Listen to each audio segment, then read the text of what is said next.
ಶ್ರೀ ಗಣಪತಿ ಶಾರದಾ ಗುರುಭ್ಯೋ ನಮಃ. ಆಪದಾಮಪಹರ್ತಾರಂ ದಾತಾರಂ ಸರ್ವಸಂಪದಾಂ ಲೋಕಾಭಿರಾಮಂ ಶ್ರೀರಾಮಂ ಭೂಯೋ ಭೂಯೋ ನಮಾಮ್ಯಹಂ.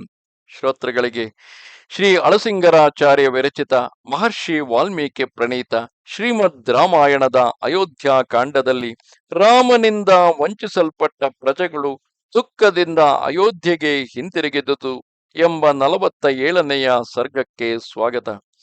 ಶ್ರೀರಾಮನನ್ನೇ ಹಿಂಬಾಲಿಸಿ ಆತನೊಡನೆಯೇ ವನವಾಸದಲ್ಲಿಯೇ ಕಳೆಯಬೇಕು, ಇಲ್ಲವೇ ಶ್ರೀರಾಮನನ್ನು ಅಯೋಧ್ಯೆಗೆ ಹಿಂದಿರುಗಿ ಕರೆದುಕೊಂಡು ಹೋಗಬೇಕು ಎಂಬ ದೃಢ ನಿಶ್ಚಯದಿಂದ ಬಂದಂತಹ ಪ್ರಜೆಗಳು ಹಿಂದಿನ ರಾತ್ರಿಯಲ್ಲಿ ತಮಸಾ ನದಿಯ ತೀರದಲ್ಲಿ ಮಲಗಿ ವಿಶ್ರಮಿಸುತ್ತಿರುವರು. ದೇವತೆಗಳ ಮಾಯೆಯಿಂದಲೋ ಏನೋ ಅವರಿಗೆ ದೀರ್ಘ ನಿದ್ರೆಯು ಹತ್ತಿರುವಾಗಲೇ, ಅರ್ಧ ರಾತ್ರಿಯಲ್ಲಿಯೇ ಇನ್ನು ಬೆಳಗಾಗುವುದಕ್ಕೆ ಸಮಯವಿರುವಾಗಲೇ ಎಚ್ಚರಗೊಂಡಂತಹ ಶ್ರೀರಾಮನು ಸೀತೆಯನ್ನು ಲಕ್ಷ್ಮಣನನ್ನು ಕರೆದುಕೊಂಡು ರಥದಲ್ಲಿ ಕುಳಿತು ತಮಸಾ ನದಿಯನ್ನು ದಾಟಿ ರಥದ ಪರಿಚಲನೆಯನ್ನು ಬದಲಿಸಿ ಪ್ರಜೆಗಳಿಗೆ ತಾವು ಹೋದ ಮಾರ್ಗದ ಅರಿವೇ ಉಂಟಾಗದಂತೆ ಮಾಡಿ ಸುಮಂತ್ರನ ಜೊತೆಯಲ್ಲಿ ಅವರೆಲ್ಲರೂ ತಪೋವನದತ್ತ ಸಾಗಿ ಹೋಗುತ್ತಿರುವರು. ಬೆಳಗಾದ ಕೂಡಲೇ ಅಲ್ಲಿ ಮಲಗಿದ್ದ ಪುರವಾಸಿಗಳೆಲ್ಲರೂ ಎಚ್ಚರಗೊಂಡು ರಾಮನನ್ನು ಕಾಣದೆ ದುಃಖದಿಂದ ಏನೊಂದು ತೋರದೆ ಸ್ತಬ್ಧರಾಗಿದ್ದರು. ಒಬ್ಬೊಬ್ಬರ ಕಣ್ಣಿನಲ್ಲಿಯೂ ದುಃಖ ಬಾಷ್ಪವು ಸುರಿಯುತ್ತಿತ್ತು. ಒಬ್ಬೊಬ್ಬರು ಅಲ್ಲಲ್ಲಿ ಹುಡುಕುವುದಕ್ಕೆ ಆರಂಭಿಸಿದರು. ರಾಮನು ಹೋದ ದಾರಿಯನ್ನು ತಿಳಿಸತಕ್ಕ ಸ್ವಲ್ಪ ಚಿಹ್ನವಾದರೂ ಅಲ್ಲಿ ಕಾಣಲಿಲ್ಲ. ಅವರೆಲ್ಲರೂ ದುಃಖದಿಂದ ಕಂದಿದ ಮುಖವುಳ್ಳವರಾಗಿ ರಾಮನ ಅಗಲಿಕೆಯನ್ನು ಸಹಿಸಲಾರದೆ ಬಹುದೈನ್ಯದಿಂದ ಪ್ರಲಾಪಿಸುತ್ತಾ ಒಬ್ಬರಿಗೊಬ್ಬರು ವ್ಯಸನವಾರ್ತೆಗಳನ್ನು ಹೇಳಿಕೊಳ್ಳುತ್ತಿದ್ದರು. ಛೀ, ನಮಗೆ ಈ ಹಾಳು ನಿದ್ದೆಯಾದರೂ ಏಕೆ ಬಂತು? ಮಹಾಪಾಪಿಷ್ಟವಾದ ಈ ನಿದ್ದೆಯು ನಮಗೆ ಮೈಮೇಲೆ ಜ್ಞಾನವಿಲ್ಲದಂತೆ ಮಾಡಿದುದರಿಂದಲ್ಲವೇ ಹೀಗಾಯಿತು? ಉಬ್ಬಿದ ಹೆಗಲುಳ್ಳವನಾಗಿಯೂ ಮಹಾಬಾಹುವಾಗಿಯೂ ಇರುವ ರಾಮನನ್ನು ಅಗಲಿಸುವುದಕ್ಕೆ ಈ ನಿದ್ರೆಯೇ ಕಾರಣವಾಯಿತು. ಅಥವಾ ನಮ್ಮ ನಿದ್ರೆಯನ್ನೇಕೆ ನಿಂದಿಸಬೇಕು? ಆಶ್ರಿತ ವತ್ಸಲನೆಂದು ಪ್ರಸಿದ್ಧಿಯನ್ನು ಹೊಂದಿದ ಆ ರಾಮನು ನಂಬಿ ಬಂದ ನಮ್ಮನ್ನು ಹೀಗೆ ಬಿಟ್ಟು ಹೋಗಬಹುದೇ? ತಂದೆಯು ಹೊಟ್ಟೆಯಲ್ಲಿ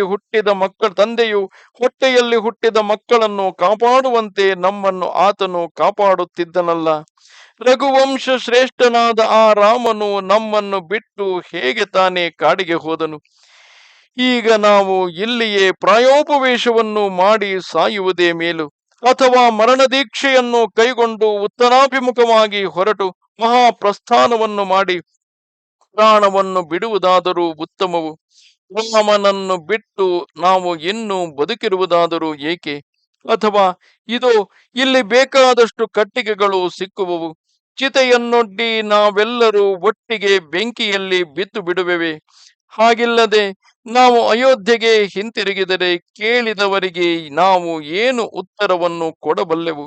ಮಹಾಬಾಹುವಾಗಿ ಅಸೂಯಾರಹಿತನಾಗಿ ಸಮಸ್ತ ಪ್ರಾಣಿಗಳೊಡನೆಯೂ ಪ್ರಿಯವನ್ನೇ ನುಡಿಯತಕ್ಕ ರಾಮನನ್ನು ನಾವೇ ಕಾಡಿನಲ್ಲಿ ಬಿಟ್ಟು ಬಂದೆವೆಂದು ಹೇಳಬೇಕಾಗಿರುವೆವಲ್ಲವೇ?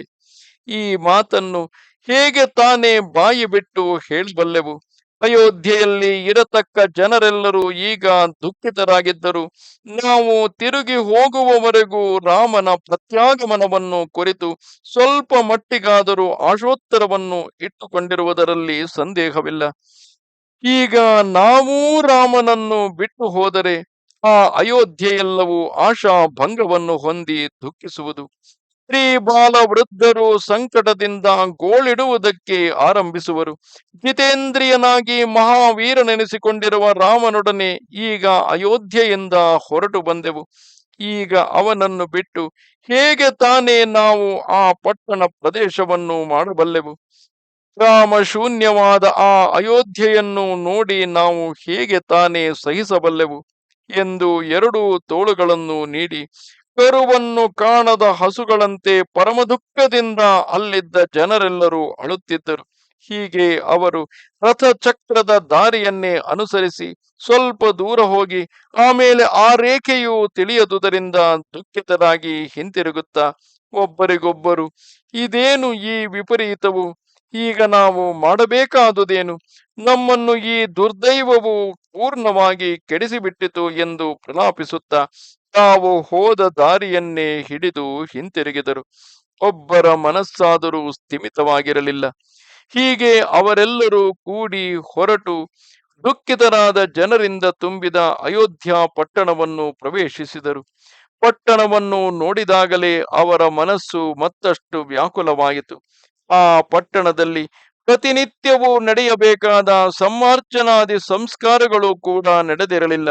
ಹೀಗೆ ದೀನ ದಶೆಯಲ್ಲಿರುವ ಹೀನ ದಶೆಯಲ್ಲಿರುವ ಆ ಪಟ್ಟಣವನ್ನು ನೋಡಿದೊಡನೆಯೇ ಆ ಜನರ ಕಣ್ಣುಗಳಿಂದ ಘಳಘಳನೆ ಕಣ್ಣೀರು ಸುರಿಯಿತು.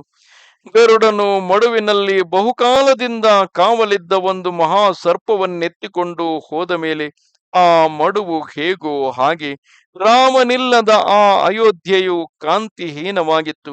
ಚಂದ್ರನಿಲ್ಲದ ಆಕಾಶದಂತೆಯೂ ನೀರಿಲ್ಲದ ಸಮುದ್ರದಂತೆಯೂ ಉತ್ಸಾಹವಿಲ್ಲದ ಆ ಪಟ್ಟಣವನ್ನು ನೋಡಿದೊಡನೆಯೇ ಇವರೆಲ್ಲರಿಗೂ ವ್ಯಸನದಿಂದ ಪ್ರಜ್ಞೆ ತಪ್ಪಿದಂತಾಯಿತು.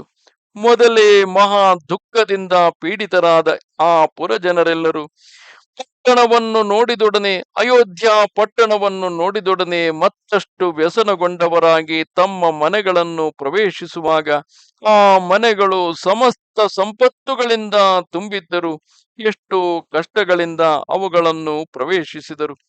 ತಮ್ಮ ಬಂಧು ಮಿತ್ರಾದಿಗಳು ತಮ್ಮ ಕಣ್ಣೆದುರಿಗೆ ಬಂದು ನಿಂತಿದ್ದರು. ಅವರು ಯಾರೆಂದು ತಿಳಿಯಲಾರದೆ ವ್ಯಸನದಿಂದ ಬುದ್ಧಿಗೆಟ್ಟವರಾಗಿದ್ದರು. ಇಲ್ಲಿಗೆ 47ನೆಯ ಸರ್ಗವು ಸಮಾಪ್ತವು. ನಮಸ್ತೆ ಶಾರದೆ ದೇವಿ ಕಾಶ್ಮೀರ ಪುರವಾಸಿನಿ ತ್ವಾಮಹಂ ಪ್ರಾರ್ಥಯೇ ನಿತ್ಯಂ ವಿದ್ಯಾದಾನಂಚ ದೇಹಿಮೆ. ನಮಸ್ಕಾರ.